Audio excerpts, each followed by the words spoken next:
You are listening to the Park Flyer Podcast, where we discuss our RC adventures.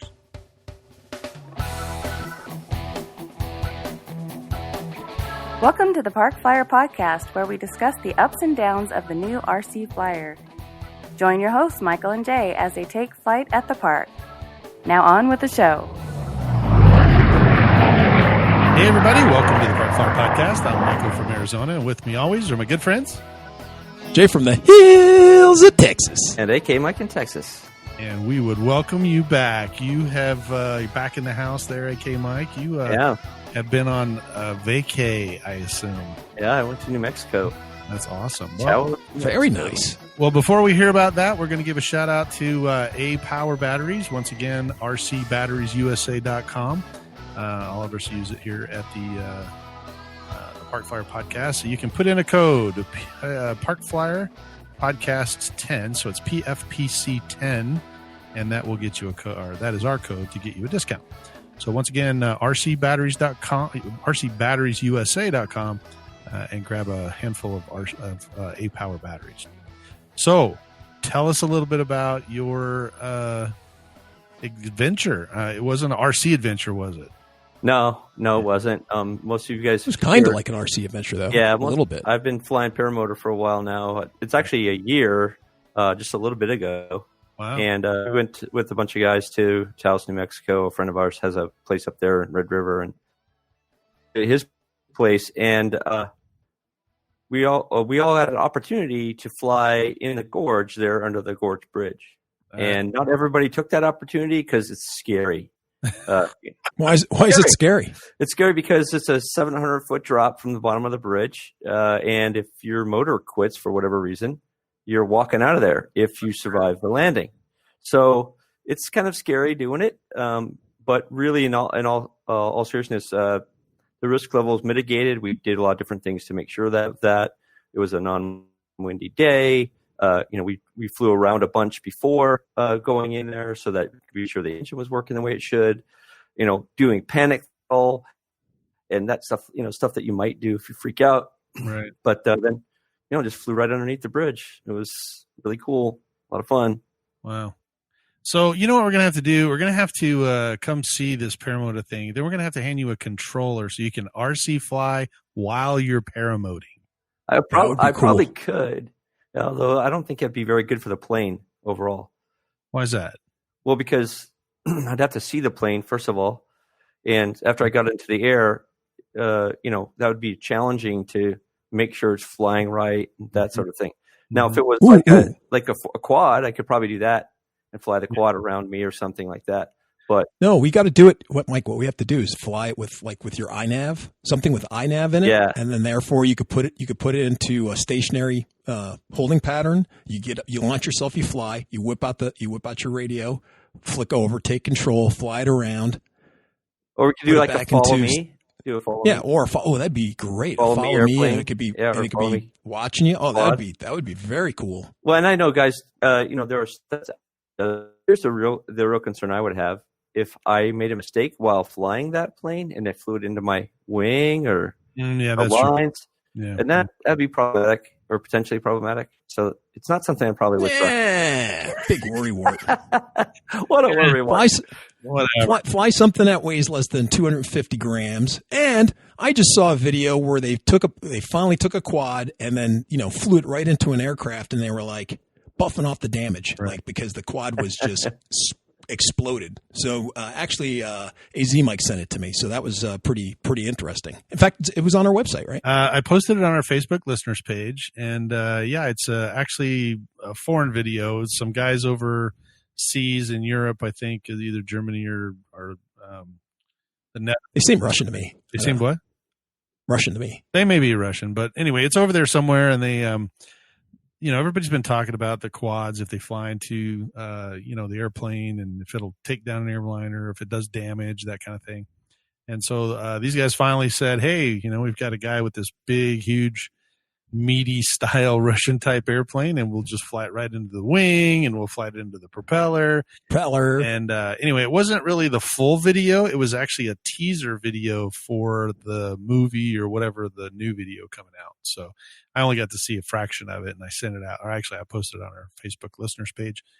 So yeah, we're looking forward to seeing what that's all about, and jump on our Facebook page or Facebook listener. I guess it's a Park Flyer Podcast listeners group page, and give us a comment or two on it, and see what we can see what our listeners say. So before we get started tonight, too, I need to give a shout out to last time we had Eric Haddad on the podcast from 3D Aero Ventures, and he was really nice enough to talk us into, or actually allowing us to talk him in to using our first video. So I think we're kind of moving into that world. It's been a long time for us. We always talk like we're on the radio, and we talk with our hands, and we can see each other, but it wasn't like our listeners could see it. And Jay would make air quotes that nobody could see. And now they will be able to, because we actually have recorded videos. So we are excited about that. And Mike gets to be with us on our second episode. So this will be our second video podcast. If you are listening to the podcast, you can head over to our YouTube channel and check it out, and leave us a comment, subscribe, and let us know what you think. We are still kind of getting used to it, but I think it's going to be good. So let's see. What do you guys think about that, really? What do you mean? Video channel? The video. You okay it's kind of weird. You know, I don't want to scratch my face. I feel like I don't want to touch my nose. Right? Yeah, exactly.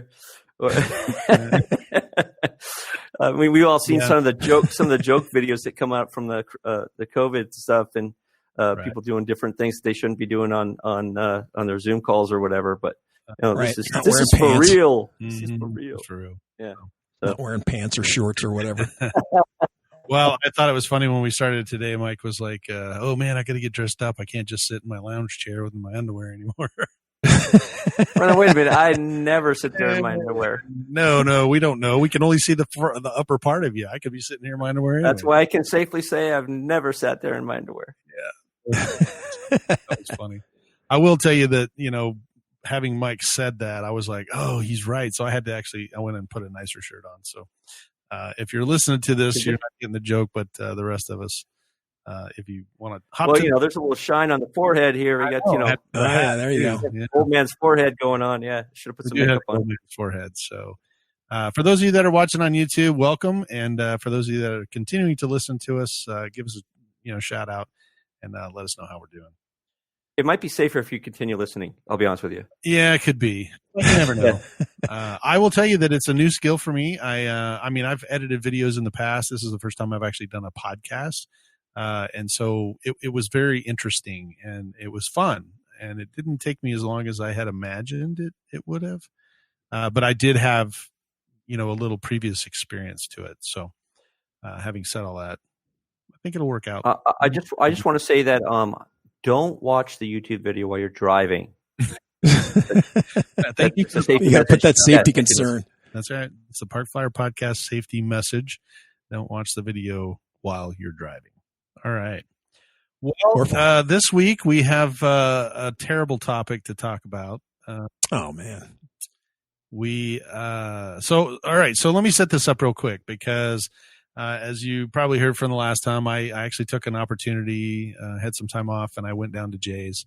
And while we were down there, we put together, I think on 2 podcasts ago, we talked about my visit. And we were doing some work on this KeeCat 65 or 50 or whatever it is. And we put this big 90 millimeter EDF on it. And then to bring everybody up to speed, I had, obviously some work to do, and I got called out to go fly. And so I told Jay, I was like, well, I got to go tomorrow. And I was scheduled to leave and go do my thing. We were actually headed to the airport. Right. And my flight didn't leave till like 10 o'clock. And to get where I needed to be. And then Jay was like, you know what? You put this KeeCat together. Let's go fly it. And I'm like, really? I got to go to the airport. He goes, yeah, it's okay. We'll make it. So he charged some batteries. We jumped in the car. He threw the KeeCat in there, and we went to the field at 6 or 7 o'clock in the morning. Yeah, like 7 o'clock. So anyway, the field was nice and mowed. He gets it all out. It doesn't really take much to put it together because you can transport it all together.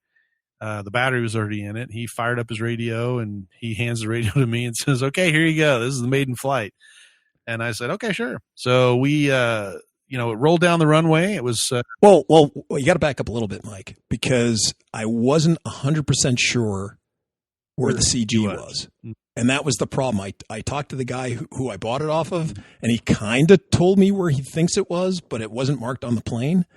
And then I was somewhere trying to in the middle of the plane. That is somewhere between here. It might be, it might be towards the front, or it could be towards the back, but it's in there. Exactly. Plus the plane's a delta wing, so it's not like a traditional wing. It's going to be on the spar. Sure. So I kind of got a good wag about where it was. So I went on the safety side to make it nose heavy. So we knew it was a little nose heavy, but we didn't know how much nose heavy it was. It was a lot. So then we take it down, get it ready to fly, and then go ahead and take it, Mike.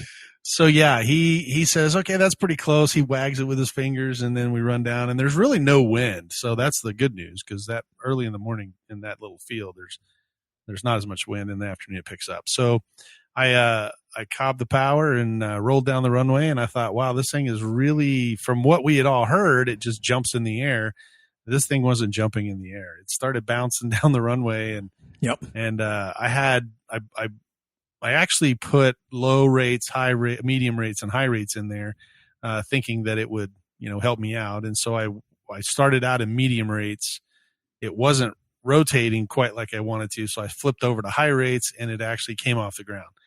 However, it was climbing out really flat, and it was a little pitchy, and so I went back to medium rates now that it's flying and started trimming.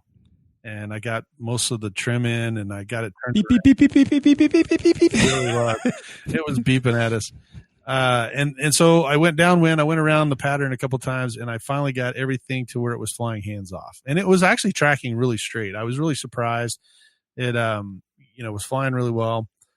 And it only gets about 3 minutes, because it is an EDF, and we had a, 6-cell battery in there.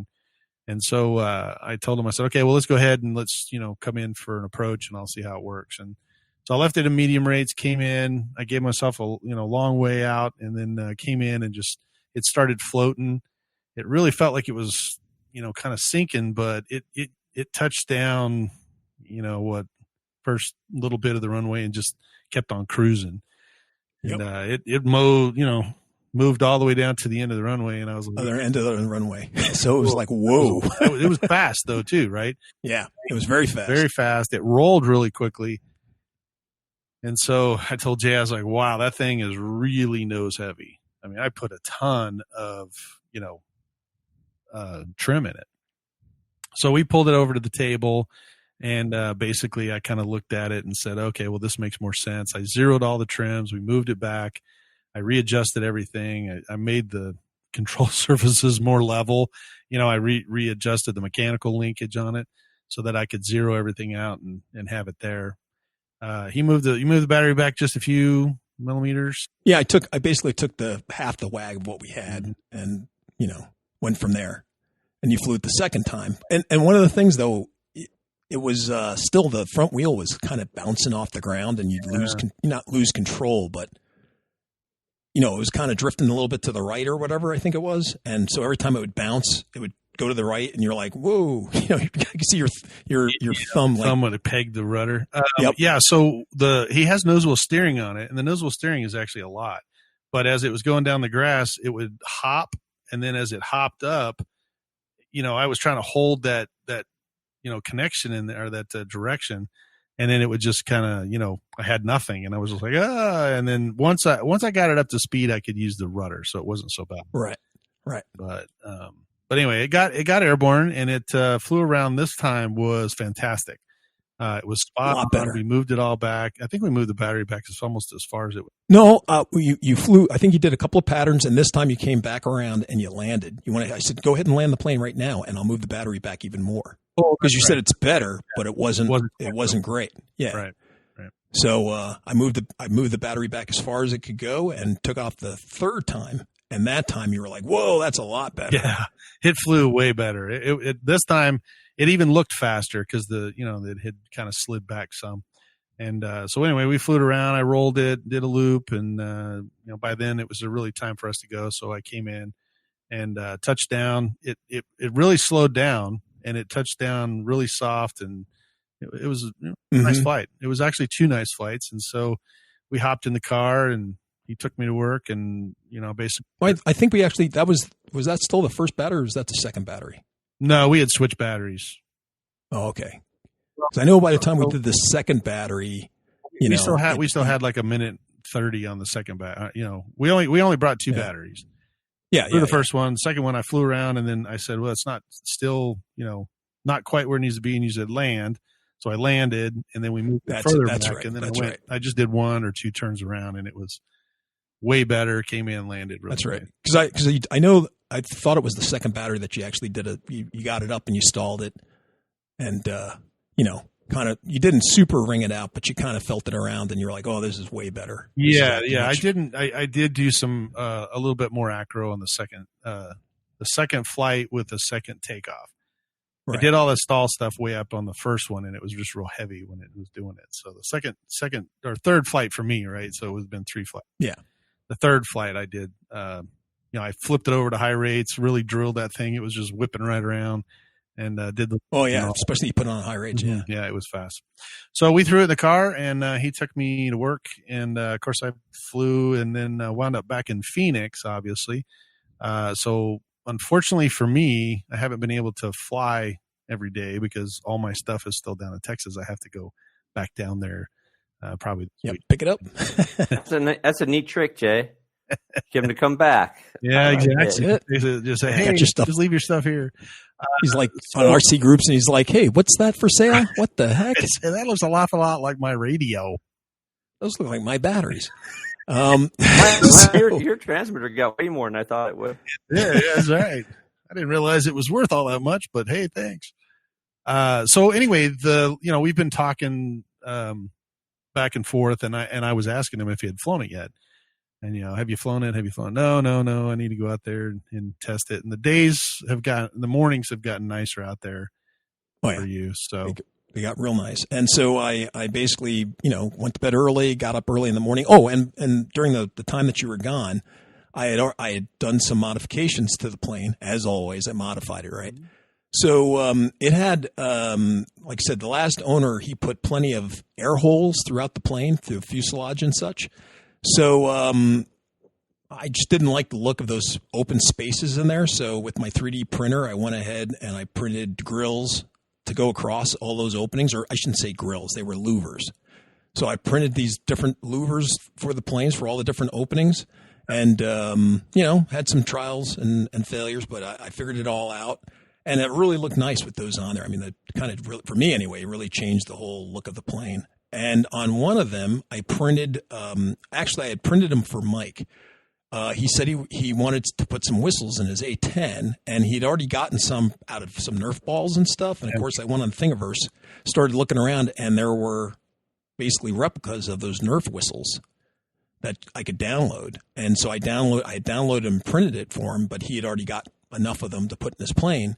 So I had them laying around here, and I said, oh, hey, this would be kind of cool to stick one of these whistles on this plane. So in one of the louvers, I molded, I guess the same diameter hole in one of the louvers so I could just push one of those whistles in. And it was kind of cool because I had printed them kind of thick, or at a thicker line setting. So I could actually screw it into the louver, and it would screw in. And it was kind of neat. So anyway, I had that in there as well. And like you said, the other day, it was a nice morning, got out there, no wind, beautiful, not a cloud in the sky. It was beautiful. It was like, I want to say 75 degrees, got out there, and I'm like, okay, let's do this. And put the battery in, got everything down. I redid the battery tray so that put in the non-slip stuff, redid not the zip ties, the Velcro ties and stuff. I had made, once again, printed out some some braces to hold those in to the plane, because the battery tray had a big, huge hole for the landing gear, the front landing gear, so you can get in there and fiddle with it. So I just made these things that went in onto the sides, so you could put the thing through and still be able to access and make adjustments to the nose wheel. So anyway, I get out there and I go to start it, and Mike had programmed, the last time we were in there, had programmed in the cutoff switch. So cutoff switch is on, I turned it off, and the motor goes, whee! And I'm like, oh. Starts up. It starts up and is rather high. So I'm like, oh, man. So I go ahead, I turn it off, I unplug the thing, I throw the throttle to high, I replug it in so that the speed controller can go into its programming mode. So it calibrated itself. I undid that, redid it, and all of a sudden everything worked. So I went ahead and flew, and the flight was really, really nice. I mean, I was a little nervous, but once I got it up off the ground and flying around, man, that thing just puts around beautifully at half throttle and just rock stable. And I was like, wow, this is really neat. So I, had to give a little bit of down trim, just a couple of clicks, and it was just cruising around beautifully. So I was just getting, used to the plane, get my nerves. I came in and did a landing, and the landing was really sweet, right at my feet when I came in to land. Took off again, went around the pattern, landed again, and I was just like, wow. I was thinking about putting one of my gyros in there, and I'm like, this thing doesn't need a gyro. It needs nothing. It flies great, hands off. It's super stable, almost like a trainer plane. Yeah, it was really much. It was really like a trainer. I mean, I was really surprised how stable it was. Yeah. And and I think it's because it had such a fat wing. I mean, for a Delta wing, that wing was really, really thick. And it had the twin booms. I think that. Oh, and the twin booms, right? Because it tracks straight, man. It was on point when it was tracking. So anyway, now I'm all jazzed, right? So I'm like, oh boy, next flight, I'm gonna bring it out. So the next flight, I took it off. Same thing. Still having problems with the throttle cutoff. I had to set it again. So this time I turned off the throttle cutoff. Reset it. Recalibrated the speed controller. Everything was working fine. Went to take off again. This time I'm flying, and I'm like, okay. Started doing a few loops. Clicked it off of, I think I was flying on low or medium. No, I think I actually was flying on low the whole time. So this time I put it into medium, and then I put it into high, and I was doing rolls. And I tell you what, man, that high, it rolls like a top. I was really surprised at how quickly it rolled. It was a drill. But like you said, it has full span, aileron. So, I guess that's not to be, to be expected. But I was like, wow, that's okay. Well, we'll have to work our way up to that because it was super quick. It was pretty quick. I was pretty shocked actually when I flew it, and when I went to high rates and rolled it, I was like, whoa, that rolled quick. Yeah, exactly. I wasn't expecting it. So anyway, on medium, it was perfect, just for all around flying. So anyway, I'm doing a split S, and I'm kind of coming out of it. And as I come out, I start climbing again, and I'm kind of doing a 35, 45 degree climb out at the one end of the field. And all of a sudden, the engine goes, and it just kind of goes whoop. And I'm just hearing the whistle of the little whistle. And I'm like, what? No throttle. So I go to kind of reset it, and it kind of goes at a perfect trajectory, gets to the arc, kind of levels out, and then is up there, kind of and I'm like, no, and I'm moving all the sticks, right? Nothing's happening. Yeah. And I'm holding the radio up above my head, and I'm like, no, I'm running towards the plane. No. And it kind of goes up. It starts pre-stalling, goes like that, goes into a dive, pointed straight at the ground, whistling the whole way down. And I'm just screaming at the thing. Good, you had sound effects and stuff too. I know. He was doing the sound effects while it was all going out. That was pretty. And so she just kind of arcs gracefully over, and there's nothing I could do. And the next thing I know, kaboom! Yard sale. Yeah, yard sale. So if anybody needs any balsa slivers, I got them for you. There you go. All grades, all sizes. So it turned into and I have plenty of balsa powder. So balsa powder, balsa sticks, both for scale. Yep. Yep. a couple Also of wires. chips. Dude, it pulverized. That whole fuselage just got turned into sticks. I think they're specially bent wires, aren't they? They are now, yes. Yeah. Custom bent. That's what I was looking for. Yeah. So I jumped in the car. I drove over to the edge of the field. I had to hop a fence, jump into the llama field. Luckily, the llamas, I didn't have to battle any spitting llamas because I forgot my spit shield, Because you could have got COVID from that. Llama. That's right. Could have got some. That would have been bad. Llamas get COVID? I don't know. Yeah. Oh, dogs and cats do, so why not llamas? Yes, llamas might. So I get up to the plane. There's just a crater from where you can see where it went in, and then all the internal guts are just laying there off to the side. So everything's still connected, and the lights are on. And I'm like, oh, look at this. The lights are on, but no one is home. Well, yeah. I left my radio on, so I'm assuming had I went back to my radio and moved it, the servos would still move because everything was still connected. So I definitely had a brownout or something.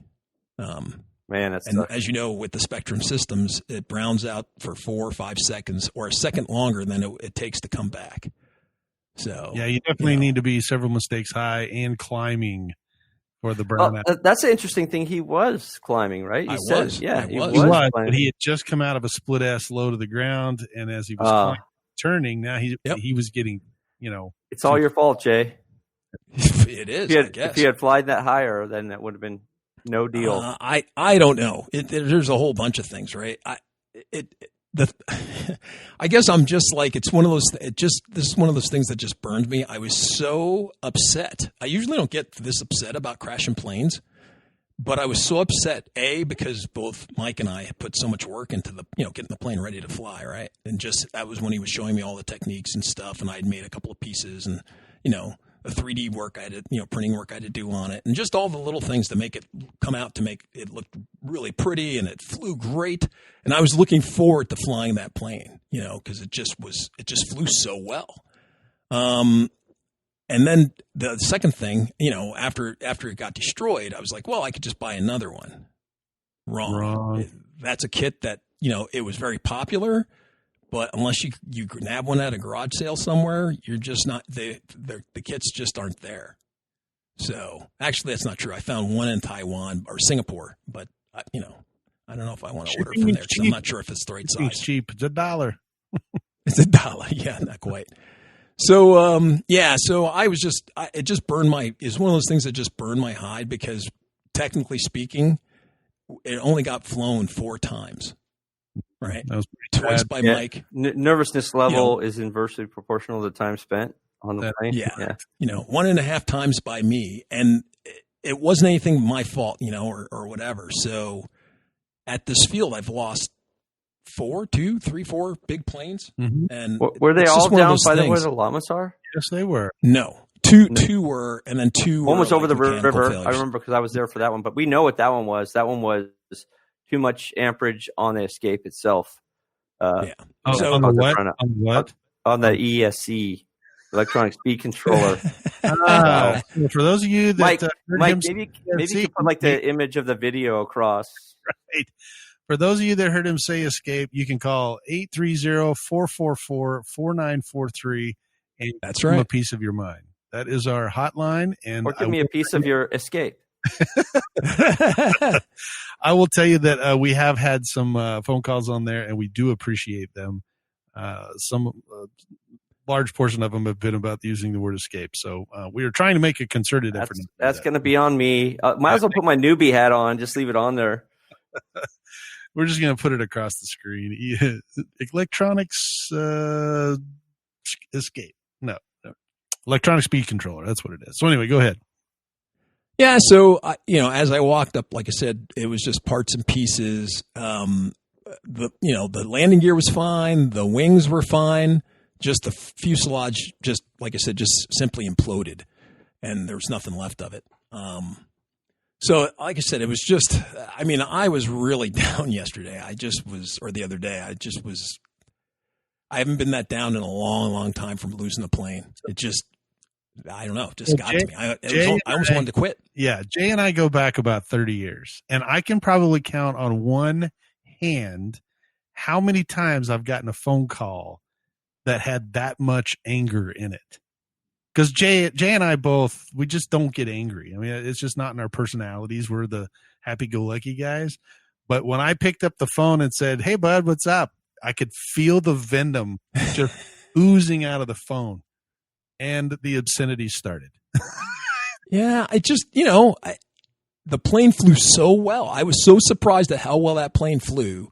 And I was looking forward to, having a nice long relationship with that plane, and for it to have it taken, snatched from me. That's right. Like that. It was snatched right out of the air. Yeah. And it was just one of those stories of how I got it. I got it for a great deal, got all the parts pieces for it. It flew great. I was, I don't know. It was just one of those things. I didn't expect that to happen. So I just don't know what to say. And it was a lemon receiver. I've never really had trouble out of a lemon receiver. It's always usually the orange receivers that I have problems with, and I don't fly with them anymore. So right. I was quite surprised. It is surprising. So I was robbed. You were robbed. What's up with that?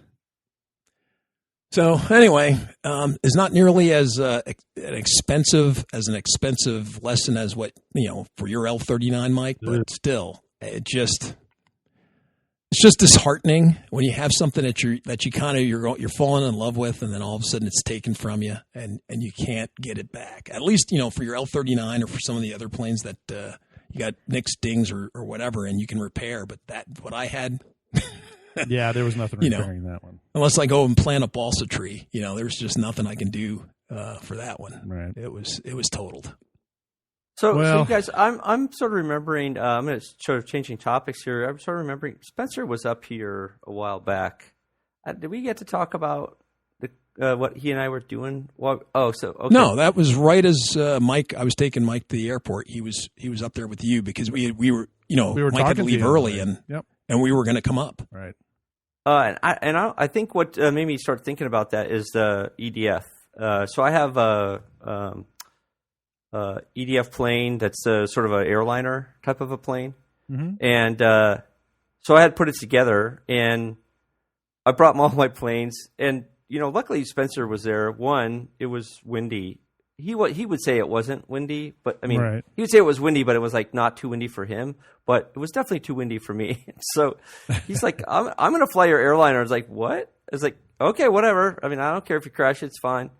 And so he ended up flying that thing. Well, one of the servos didn't work for the wheels.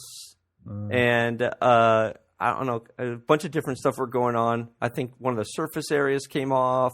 I mean, it was just like all kinds of stuff. It's like, Mike, did you check these planes out? I said, yeah, dude, I checked them, but it's been a while since I really put my eye to them. So, so we did some field repairs, and he flew that thing. And, for me, I fly that thing like it's sort of a little, just nice and easy fly it around. And he had that thing flying upside down and, doing all kinds of crazy stuff. And of course, that particular wing, needs some support because the wings want to fold up. Yeah. So so that was kind of interesting watching the wing kind of start to come up towards the plane. It's like, oh, maybe you probably shouldn't do those high G maneuvers. And but we ended up getting that down, and they flew my wing, and that had its share of problems. We found out that the battery was not heavy enough. The battery put in there, which were so this is an interesting thing. The new A-Power batteries that you sent me, we put one in there. Oh, you did? Okay, perfect. Yeah. Well, they work great, except for they're not nearly heavy enough because they're, a different makeup. And I end up having to put a 800 milliamp battery next to it, not plugged in, but just like next to it for weight. For weight? Yeah, for weight. And then finally that started flying right. It was kind of crazy. And then what else did we fly? I don't know. I had one or two other planes that he. So you couldn't move the battery forward at all? No, it's in the very front of the very box. Front. It just didn't weigh. It didn't weigh. No, it just didn't weigh anything close to what the other batteries I've had. Yeah, so it's probably a good 30 grams less, I imagine. I haven't weighed them, but it's in that range because that 800 is probably about 30 grams, I'd guess. And so that made that work. And again, I can't remember what other planes I had. Oh, I probably had my yellow EDF there as well, and that thing flies great. I love that plane.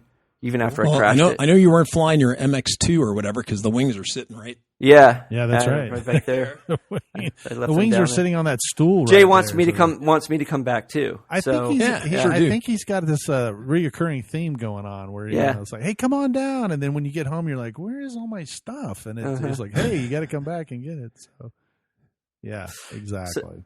But thanks to Spencer, I mean, I think the whole reason I point this out is because Spencer was there, we had a reasonably successful day flying in the wind. Sure. Oh, I brought the Dragonfly, which is one of my favorites. Yeah, that thing that we did a lot of touch and goes, and in the wind we could fly that thing high alpha, no problem at all. That thing just zips right in. I thought your Dragonfly got demolished. No, that was the Panther, the yellow Panther. Yeah. But I thought the Dragonfly, the Dragonfly is the Polaris. Other names is the Polaris and some other. No, it didn't. I had some trouble with the motor. It wasn't taking off the water very well because of the incident angle on the motor for some reason. And so now that I have the YouTube from last time, I can use that to, what was it? Force times distance equals the moment arm. That's correct. Yep, that is right. So I can get the moment arm. I remembered it. Yeah, that's true. Yeah, he must have watched the video. I can get the moment arm properly set on the step so that's working the way it's supposed to work. Very nice. So we'll have to see how that goes. But yeah, anyway, I just wanted to bring that up. Well, he did say he had a good time down there. I know you guys. I was supposed to come up, but I got called out to go to work. But it seemed like we're gonna have to make a concerted effort to go up there. But he did have a good time, and I guess you guys checked out a couple of fields up there too, or tried to. Yeah. Right? Yeah, so Spencer had been doing. He was in a different part of the state in Irving, and I live in Dallas, and so he was a little bit further away, and so we were trying to figure out fields that would be in between. For him to go to my field would have been like a 2 or 3 hour, 2.5 hour drive just to get up to the field where I fly typically, and so we started looking around and found a bunch of fields. One was a park that was basically, I guess it would be a marsh. That's what we call it. Is that because it's been raining, or is it just normally a marsh? Well, I think it's got a lot of water around it, but when it rains, it fills up pretty quick, and you just can't fly there. So I think that was one of the first places we went. It was like, yeah, this is marshland. No wonder it's a flying field. And then the next one we went to was Greenville. I can't remember the name of it actually. One more. I had to look it up, but. That one was a good one, and that's where we ended up flying. There was a third one he went to, I didn't go to, was a jet park, a place where they fly. But it was like I left about noon from where I had stuff to do in the morning, so I left about noon going towards him. He calls me, I'm halfway there. Hey, dude, don't come out. I was like, what? He's like, don't come out because everybody left already. I was like, what? Oops. So I'm already halfway there. He goes, oh, bummer. So that's when he started looking up for the other fields, and then we just met at one of the other fields that were there. And the last field we went to was where we flew. They had a nice. I think I sent a picture to you guys. They had a nice. Yes, I think you did. Yeah, a nice setup, and we had a good time flying there. Met a kid named Felix who was really good at flying. He had a helicopter, and he was doing some stuff. And there was another guy out there mowing the lawn, and they were actually rolling it too, which is cool because it just rained. And so when it rains like that, they get their roller out there and they roll it so it's nice and tight. And that made it a really great. I mean, it was a grass field, but it was. I used my wheels. My that airliner has kind of pavement wheels, really, but it rolled out just nice. Huh. So yeah, a lot of good things. So I might spend some more time at that field because it's actually a little closer than the other one. So very cool. Well, it's good that you were able to get out and find some extra fields or find a new place to fly. Good stuff right there. Yeah, exactly. Well, I will tell you that we mentioned the phone number. One of the guys called us, so we want to reach out to them, and he asked us for more helicopter content. So there you go. So there you go. We're going to have to get back with him. However, honestly, you can see I have one. If you're watching the video, you'll see that there's a little helicopter behind me. I've put that thing back together about 6 times. I'm not really good at flying it. And then Jay has a 230 or something that we've flown once or twice. Yeah. But I have a Myriad, a couple of E-Flight helicopters, and I also have KX. I think it is KX 120. Mm-hmm. That's a aerobatic one, so flies off of one cell, but it's actually quite cool. Well, I will tell you that we're going to have Spencer back on somewhere. because Spencer is a helicopter guy, albeit none of us are. So that's probably why it is you're not hearing as much, enough helicopter content, because none of us are very good helicopter pilots. Yeah, we got to have more helicopter. Okay, guys. so That's the if case. you're a helicopter pilot and you'd like to share some content with us, 830-444-4943. And there you go. And Yeah. yep. So we can actually have Spencer on, and then he can answer all those questions, because the rest of us will just be going like, I don't know. So, but one of the things you guys do fly are like quadcopters. Yeah. And you guys have both flown those. I've actually flown them. It's not my favorite thing to do, but there you go. You got a little mini one.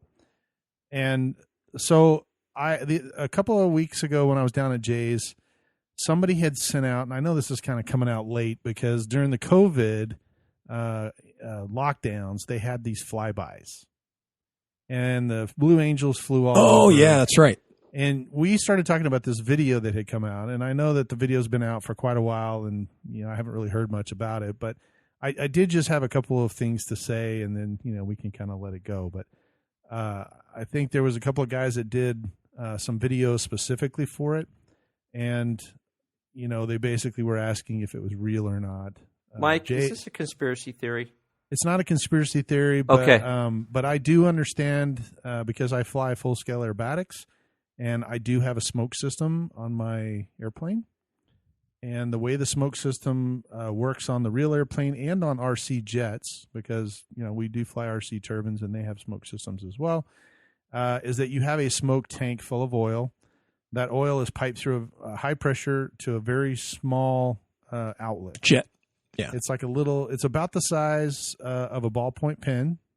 I show this here, but the size, if you're listening, you can't see it, but it's about that big. Like if I took the pin apart and, it was about the size of a soda straw, and the soda straw comes out into the exhaust port on my airplane. On the jet, it comes out right in the tail end of the tailpipe. And so what it does is it sprays this oil. In my particular case, it fans it out. So it's like a little fan. And it sprays this little fan, and then as a result, that hot exhaust that's coming off the motor instantly burns the oil, and it turns into smoke. Now, the reason I bring that up is because the smoke coming off the airplane is very dense, and depending on the type of smoke and how fast it's releasing, it will, what I call hang, right? It doesn't come apart, it just kind of hangs in the air. And so on my particular airplane, I can actually start the smoke and do a complete loop. If I pulled a 6G loop around, I could actually come down and almost catch my smoke trail. I wouldn't catch it because it's not putting, it's actually burning at a little bit better rate. So if it wasn't, then I could have come down and just gone right through the smoke. Now, the reason I bring that up is because in this video, the Blue Angels are flying with smoke. And there are 6 Blue Angels.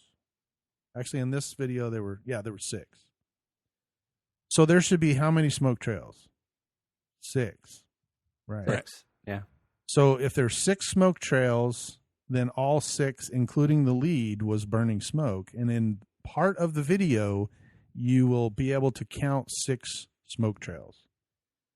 In the later part of the video, they have a quad that's basically sitting still, and the airplanes fly very close to this quad. And that's where people are like, is this real? Is it fake? What's the story? I think part of the problem is that when you first watch the video, I think it's one of those things everybody was getting up in an uproar that somebody's flying a quad, that the big fear that somebody's flying a quad. Nobody knows he's up there. And here it is, multi-million-dollar aircraft, and somebody could get hurt. They're over the city. Of whatever city. I think they were Detroit. I think maybe that was the Detroit city. or Minneapolis somewhere. And of course, what if this quad got sucked into an intake, or what if? So, the quad, you see the quad at a couple of different angles, and, the first couple are far away, taking an aerial shot from far away. And then the last one, he's like right on the approach as the jets are coming straight for the plane. Yeah, they actually got to go right over him. Right. And it goes right over right near or right by the quadcopter and then flies off. And, everybody's like, oh my gosh, that was so dangerous. Well, when I saw it the first time I saw it, I was like, oh my. And then I thought about it. I go, how's that quadcopter still flying with something zipping by doing, almost 600 miles, per hour, flying right next to it. It should have been flying end over end towards the ground. Mm-hmm. That's what I was expecting. Maybe the guy saved it before he got down to before it hit the ground. Well, this thing doesn't wobble, waver, or nothing. And when I saw it, I was like, that's kind of weird. Right. Because it just looked like just a regular, not a Maverick, but a Phantom, a DJI type. So maybe it's just like a DJI. Really good pilot. Yeah, it's not so. I mean, flying those quads in even a heavy wind causes a little bit of motion. But the point I was bringing about the smoke is that when they fly by, there's only 5 smoke trails. Jay and I counted them. Yeah. And the smoke is not, for being that close, I can tell you that the smoke coming out of the back of that thing is very condensed. And it should be very, very bright, white, tight, little, it shouldn't be fanned out. It comes out and it's in, eventually it dissipates. But as it flies by, it should have been pretty thick. Right. So I'm going to, we could spend hours and hours talking about how dangerous it is to fly quads in the middle of an airport or in the middle, of aircraft that are performing like that. Wait. But we just talked about how they purposely drove a plane into a quad and it didn't do anything to it. Well, true. Right. This is after the fact, though. That just came out. But right. What I'm saying, though, is like, all right, well, we got 2 sides of the story here, which is good, correct. Right? Right. So, we have talked. We could talk. That's why I said we could talk all day about how dangerous it is or not dangerous it is. It is dangerous on that it could damage things. Well, there's a lot of hype. But there is a lot of hype behind it. I've already mentioned that I've hit a big, a brown Pelican, which is way larger and heavier and more solid than a quad, and it did not. I'm still here today, so it did a lot of damage to the airplane, but the airplane didn't fall out of the sky because. Well, you just put the windshield wiper on it. It actually went right through the motor, but we sucked it right into the intake. You got 3 others. 2. I just had 1 on this. I was on the 737 at the time. Okay. But anyway, the thing is that I've watched the video several different times. I saw it. I know there's been a lot of kind of talk about it, and it's kind of gone by the wayside now. But I do think that it was probably more on the fake side, just because of some of the aerodynamics behind the way the smoke works, the way wingtip vortices work. You can watch those airplanes, the Blue Angels, if you do an inside picture. They have a lot of videos of them flying real close in formation, and you'll see that the airplanes are bouncing around quite a bit. And that's that size airplane. And if they're in a tight formation moving that much, that little quad should have just been, flipped end over end, because with those guys flying in that close proximity, there's a lot of wingtip vortices, turbulence, all that stuff. You can see it in each other, especially when you're flying close formation like that. You're getting a lot of burble off of the wing. So the fact that all right, so as a person who doesn't fly real jets, or maybe somebody like doesn't really understand all the things that you're talking about, how am I, as a regular guy, brand new to the RC field, or just as a regular guy listening to us because maybe they just have interest but never flown, how are they going to know that the stuff is fake? Their best buddy, who's a pilot, says, "Look at this," and they sends the video to them, and maybe they're mistaken about that. Well, that's a thing. That's kind of the point of the hype, right? That's what I'm talking about, because it's so realistic. There's a couple of bobbles that were in there. The smoke was one. The chase plane's another. The chase plane's, all of a sudden in front of the jets, and then all of a sudden the chase plane's behind the jets. So we're going to be like the airplane Snopes of the internet. Kind of. Well, I would say, that's a good question, Mike, and it's a good point, because if you're new, they're not going to know. Yeah, but if you're new and you don't know, then I would tell you, basically, don't assume that it's is what it is right off. There are everything's a lie until when? I don't say everything's a lie, but I'm just trying to. I'm over dramatizing a little bit, but how do you really get to the point where it's like, okay, do I spend time investigating this because maybe I don't really care that much, but my best buddy just told me this is the thing and it's a serious thing, and so I'm going to go along with him because he said it's a serious thing. Yeah, well, it is a serious thing, but at the same time, your best buddy needs what I guess I should say is don't grab it and then just throw it out there as the duplicated as truth. Oh my gosh, look what happened. This is 100% true, because you really don't know. And I think that there needs to be some sort of investigative research done, or talk to those people that do know, or someone that has a background in aviation. Heck, we've got an email. There's several of us here that do this. So, you can send us if you're one of our listeners and you had a question about that, feel free to email us at the Park Flyer Podcast. Or you could call 830-444-4943 and then leave a message. You could do that. Just leave a message for Arizona Mike, and I'd be happy to, get back with you and kind of explain some of that stuff. I've done it for 30 plus years. So having said all that, though, the video went viral. Everybody, had comments on it. Jay and I were together at the time, so we kind of reviewed it, and we watched a couple of the videos on people that also had backgrounds that reviewed it. XJet did an excellent review on it. Yeah, they did. I really don't know if anybody came to the conclusion that this was as real, but the problem that we're having with this is that it's the perception that it's real. Exactly. And that's where we run into the fact that there's government agencies who will remain unnamed, but their initials are the FAA. Do you like that? Yeah. Make sure you just use the nomenclature. Yes, just the nomenclature. Yeah. It's just their initials. I'm not going to tell you who it is. But they look for items like this, and they can use this kind of stuff to drive, change in our industry. And I don't know if you got the same email. I think I forwarded it out, but they're already started. I just got an email a week or two ago where they're already starting to request people submit, some information on this remote ID. And this was one of the things that we all talked about, right? Is that you can't put a rule in place and then go out into the industry and say, okay, we need to figure out how to do this. And that's kind of what we've done. The FAA went ahead and put the rule in place. Everybody's going to have remote ID. Well, that system isn't here. No, we got to invent it. and that's the email that, it said, hey, we've asked several companies. They're working with us. We want to play nice in the sandbox. But it's kind of putting the cart before the horse, right? You put the cart there, and then you say, hey, we need a thoroughbred to come, pull this cart. Well, no, we don't. We need a mule. Or do we need the cart at all? I can carry my own stuff. So I just, unfortunately, I was reading that email and I just thought, man, this is one of those things. There's 4 million drones out there, RC airplanes and quads and whatever else, and we got 55,000 responses. That was really not enough. Well, whoever invents this thing is probably going to be, make some money, I imagine. They might, but it's a government contract, so who knows? They may become wealthy over it, and it may not work.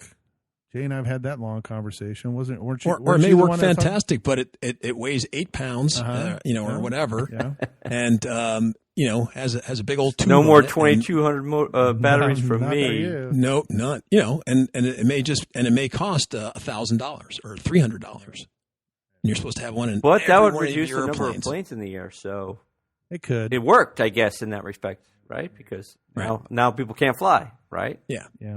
Well.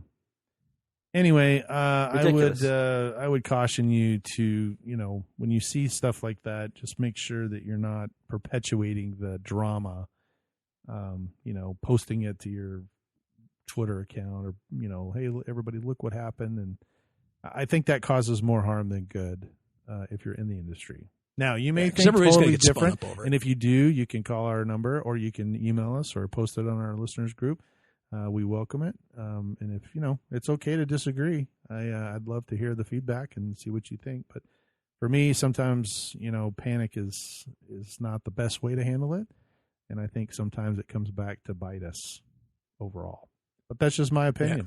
So there you go. I think the reason we haven't seen this much on the regular news is just because of all the whole, the COVID and, the protesting and all the stuff that's going on in the world right now kind of just overshadowed it. It might have been, or they may have debunked it a lot sooner. No, true. I just think with everything else that's been going on, it just kind of fell way down to the wayside. Luckily for us, is what I'm kind of getting at. Yeah. That it didn't get more traction. Because, had it been a slow news week, I'm sure that would have been at the forefront that we have to stop the evil drones. Look at this, almost took down, Yeah, it is true. multi-million-dollar the news cycle Blue does do Angels. that, but so anyway, let us know what you think. The parkfirepodcast@gmail.com, or once again, you can call 830-444-4943. What was that, Mike? That was 830-444-4943. Is that what you said? That is I correct. think you heard it right. Yeah, that's right. So, and then if you're lucky enough to watch our video, you'll see that we kind of keep each other informed with messaging. So I think Mike said when he watched it, because Mike wasn't on the last video, so you actually had to watch the podcast and give us some feedback. Yeah, I was sad. Were you? We missed it. Yeah. Yeah. I missed the launch. Did you? You did miss the launch. Yeah. But I will tell Becky you that Becky made the launch. I didn't even make the launch. That's true. I know. She comes walking through the background. Well, Luckily, she was dressed. Yeah, so, that is hey. true. Well, I would have edited that out if she wasn't, but That would have been great. A little black bar walking across, back over. It's like, wow, Hey, our ratings have flown through the roof. Yes. Wow, that is not made for kids. That's funny. Well, it looks like we're pretty close to our time being up. Unfortunately, once again, my stuff is in Texas, so I'm probably not going to get to fly. However, I did go to the field the other day to hang out with the guys, and one of the guys out there, Bill, he brought this little, I don't know what it is. It's like a little UMX flat, twin racer kind of thing, and it's got two motors in the front, and they both start up, and then when you go to exercise the rudder, one slows down and one speeds up, that kind of thing. And anyway, he comes out, and Spencer and I were standing there, and he goes, "Hey, you guys should fly this."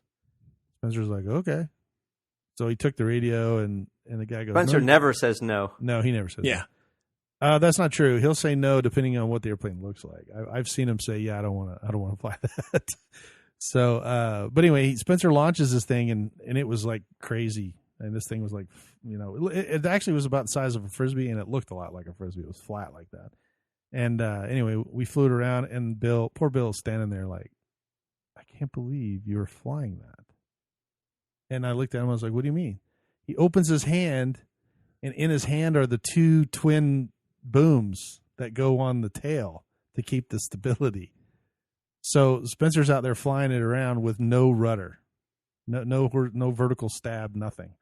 And he's just standing there because he's crashed it. Like, he forgot to put them in, and Spencer flies it around. Well, Spencer went up and actually put it into a flat spin. And this thing looked like oh my gosh, it was a big flat pancake, but this thing was spinning, and he and I started laughing, and we could not stop laughing. And then I'm like, "Hey, let me try it. So I flew it, and we were spinning it. And I was like, how many times can you spin it before you have to recover? Because it took it like 3 or 4 or 5 turns to recover. That sounds like a recipe for disaster. It was. Yep. It was a recipe for disaster. Hold my beer. And with someone else's airplane, no less. Yeah, exactly. So give Bill, kudos to Bill. So quickly, I kind of want to bring this up because it's something that Jay said earlier, but I took it back up, and I thought, man, I can do more turns than Spencer. So I went way up. I mean, I went really high. And when I spun it, I realized, oh no, it's spinning, but it's like a Frisbee. It's moving further away from me because we were just flying it in front of us. And now it's like on the other side of the runway. And so I come out, and I've got it full throttle, and the thing is it is flying backwards as fast as it can go. And it's just getting farther and farther. And these guys are making fun of me about, hey, old man, can you see that far? And, and I can still see it, but it's really unstable. And I literally am at full throttle. I'm trying to get it to come down. And Spencer comes running over there. He goes, just put it in the ground. And he takes the radio, chops the throttle, and just boom, right into the ground. And I looked out and I was like, crap, now I got to go get it. I said, the least you could have done is try to get it back. He's like, yeah, it ain't coming back, man. It's in the wind. But you don't want it to wind up in the highway because it was going. So Bill was like, no, wait. So the reason that it flew off was because you guys were flying it right in front of you, and that you have a cupola or whatever for your field, right? The kind of blocks the wind and stuff. Yeah. We have the little awning that you sit under. Awning, yeah. And I got it way up above that. Above it, right? Yeah, so that's why it took off. It was, and the wind was howling. I mean, it was the windsock was pretty much sticking straight out. So I mean, it was later in the day. And, of course, the sun was going down, and we didn't want to fly that direction because you're staring into the sun, and I did that already once. Saw stars. So anyway, it went way out there, and I handed the radio to Bill, and he went to turn the radio off. And I just saw him reaching for the button, and I was like, whoa! And I snatched the radio back from him. He's like, what? And I go, don't turn your radio off. Don't do it. He's like, why not? I said, because I'll never find that airplane if you do. So we hop in the truck. He goes with me, and one of the other guys goes with us as well. And we drove all the way over to the fence, hopped the fence, and then we started walking through the field. And so my friend Ernie told me, he's like, okay, there's a big saguaro cactus, and I think it's just to the right of that saguaro cactus. And I said, okay. So we walked right to where the saguaro cactus was, and we were standing there. I told the guys, I was like, okay, listen. And I gave it throttle and moved the control surfaces. Sure enough, off in the distance, I heard it go, zzz, zzz, like that. And I was like, okay, it's over here. And they go, it is? Because they never heard a thing. And so I walk around. There's down in this little gully. We walked around the saguaro. It was actually to the left of the saguaro. We got a little bit closer, and I said, okay, hold on. And I zzz, zzz, like that. And I go, okay, I know where it's at. So I made a beeline for the noise. There was a big, huge bush and some cactus. So I walked around it, and there it sat flat, just sitting flat on the ground, no damage. And so I scooped it up, and they were standing there like, oh my gosh, I cannot believe you found this thing, because it's a UMX. It's very small. And Bill, I felt sorry for Bill, goes, you see all these tire tracks in here? I go, yeah. He goes, that was me last week on my bicycle. I was back here for 3 hours looking for my airplane. I said, really? There's an airplane back here? He goes, yeah, I lost one. I said, well, okay. He goes, yeah, I would have never thought to leave the radio on to try and find it. And I said, well, unless the airplane crashed and everything came apart, it doesn't do you any good. But you will not know that until you get close. Exactly. And I said, I never shut my radio off, because if you do, rebinding it is going to be a hassle, right? I mean, it may not rebind, or it may do something silly, right? It may, the motor may kick on and just go full throttle, and then it tears your airplane up, or anything could happen. And so I told him, I said, yeah, never turn it off. I said there was actually a time out at the Mesa field where somebody had lost their airplane, and I took the radio out and lowered the landing gear, raised the landing gear, and I could hear it, zzz, zzz, like that. And I was like, oh, it's got to be over here. And we walked right to it. I go, so you have to listen to those sounds and exercise the radio. I said, Jay lost the Jim's airplane out in the river back there, and we found it the same way. That's right. We walked back there. My fun jet in Alaska, way in the woods. Yep. We used that. We used the servos, found it right away. That's it. And I think we lost your glider as well, and we found the glider the same way. Yeah. The big. Yeah. Now the glider was ripped in half, but we could. We did find it, and we were able to. One problem at a time, right? That's One correct. Problem at a time. The main thing is finding it. So he got a new glider out of that. He did get a it new worked glider. out well for him. Right, it did work. And he got a and it was all decorated when he got it. Dude, right. come to think of it, that was a the sweet gilt deal. was heavy. For sure. That's true. Yeah, you actually turned out that was a really good deal for you, because you had some. worked out you guys great. want to fly anything white else? Piece of all, Jay, fly this one. right. Right. So anyway, there's some advice for you. Use it as you feel free. But if you lose your airplane out there, make sure you keep your radio on. Just walk out there and try to. Now, don't go full throttle and leave it full throttle. People have done that too. No, don't do that. You just have to exercise the servos, and sometimes you can hear them raise the landing gear, maybe bump the throttle. Now, I will tell you, if it's electric and it's sitting in a tree, and the prop will actually, I call it a ching. It goes ching, ching, ching, ching, ching, ching, like that, because it's not turning, and you're hearing that chatter, and it is relatively loud. So, but anyway, that's kind of our safety lesson for today. Go out there. Safety tip of the day. And you can find it. So, but anyway, back to the, we came back and we brought it all the way back. Everybody was laughing because we actually found it. I grabbed the 2 little tail feathers of it. I stuck them in there and I flew for 3 more minutes because I had 3 minutes on the battery.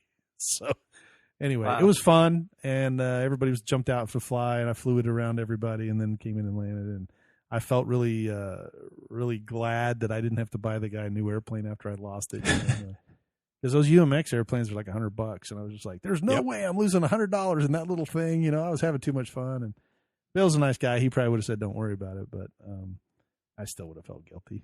So I probably would have bought him a new one because I was the one flying it. I know it's served me so far. So Yes, it has. That's right.